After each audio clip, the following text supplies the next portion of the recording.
देखो जितेबाला उपर अंचल गुड़िक विपद संकेत तलू खसुची बैतरणी आखुआपदा निकट में विपद संकेत तलू खसी सत किंतु सेठी जो पानीटा 12 घंटा 14 घंटा पर तल अंचल गुड़ी प्रभावित होता है जद्वारा कि धामनगर जो लोयर पार्ट गुड़ाक अच्छे ता सहित तिहिड़ी ब्लॉक ता सहित चांदबाली ब्लॉक एगुड़ाक भीषण भाव में अफेक्टेड हबार संभावना अच्छे एवं ये जो विपद संकेत 20.5 आखुआपदार पहुँची ये बोध हुए विगत 10-15 वर्ष भितर एभली धरणर पानी आसी ना। द्वितीय कथा पूर्णिमा थिला ता सहित सालंदी रेब कपाली कांसबांस एगुड़ाक पानी रहा कारण पानी डिस्चार्ज कर भी असुविधा हो तेणु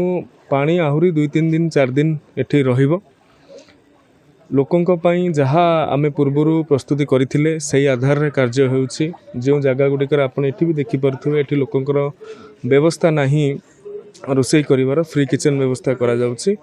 एवं भगवान को दयारु धामनगर जो लेफ्ट बैतरणी एम्बाकमेंट अच्छी से पाखापाखि गतकाली राति पर्यंत 30 ରୁ 35 टी बड़ घलिया जहाँ को पाइपिंग आम कहती ताहा हेइतिला किंतु irrigation department and other department कर सहयोग रे ताहाकू समाधान करा जाइछि ए पर्यंत सेगुड़िक पाखापाखि सुरक्षित अच्छी घाई हबार संभावना कमुची। द्वितीय कथा जो पाखापाखि 11टी एनडीआरएफ ओड्राफ आउ एसआरसी रो टीम आउ लोकल फायर फाइटिंग टीम को मध्य डिप्लॉय करा जाइछि सेमाने इतिमध्य पाखापाखि 24 ରୁ 25 टी आज सकाळ 11टा सुधा 24 ରୁ 25 टी रेस्क्यू ऑपरेशन कर सारी पानी जलस्तर हठात बढ़ुची एटा गोटे बैतरणी रे तो बन्या आसे फ्लड आसे किंतु फ्लाश फ्लड भाया सिचुएसन क्रिएट है तेणु हठात जो जलस्तर बढ़ला लोक मैंने कौटी छात उपरे कौटी बिलरे जाइथिले तला पकेइबाकू से रही जाइछन रेस्क्यू 24 ରୁ 25 टी रेस्क्यू ऑपरेशन या मध्य सरी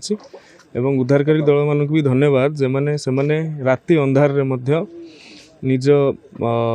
जीवन प्रति विपद थाई सुधा किंतु लोकों को जो भाव में उद्धार करुँच निश्चित भाव में से निकट में आम कृतज्ञता ज्ञापन करुँ।